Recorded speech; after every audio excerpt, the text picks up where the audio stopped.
শোনা, তুমি মোটা হয়েছো, সেটা আমার আরো বেশি আনন্দ লাগতেছে, কারণ মোটা হলে সেক্স করতে মজা বেশি। তুমি তো আমার সাথে সেক্স করো, আমার সাথে করেছো, তো সেক্সের জন্য কি আমি ভালো না?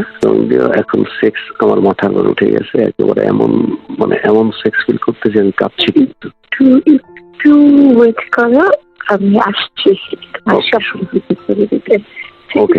তদন্তে বেরিয়ে আসে আসাদুজ্জামান মিয়ার নানা রকম কেলেঙ্কারির ঘটনা। শুধু দুর্নীতি ও অবৈধ সম্পদ গড়েই ক্ষান্ত হননি তিনি, সরকারের চাটুকারিতা করে বাগিয়ে নেন ঢাকা মেট্রোপলিটন পুলিশের কমিশনারের মতো গুরুত্বপূর্ণ পদ। সেই পদের অপব্যবহার করেই চালিয়েছেন নানা অপকর্ম। এখানে তোমার কথা বলার সুযোগ আছে, মাননীয় প্রধানমন্ত্রীর সাথে কোন সরকারি কর্মকর্তা এই আওয়ামী লীগের 10 বছরে এই বিরল সম্মান পায়নি, যেটা মাননীয় প্রধানমন্ত্রী জাতির পিতার কন্যা উনি আমাকে দিয়েছেন। দেশ টিভির হাতে আসা কল রেকর্ড বলছে, ডিএমপি কমিশনার থাকাকালে তার অফিসে ডাকা হতো পুলিশের নারী কর্মকর্তাদের, দেওয়া হতো শারীরিক সম্পর্কের প্রস্তাব। আমি ভয়ে ফোন দিই না, কারণ তোমার হাজবেন্ড কখন থাকে, আবার বলবো কে ফোন দিছে। আমি শোনা, আমি তো বিশ্বাস করো, আমি তোমার সাথে সেক্স করার জন্য ক্রেজি হয়ে আছি।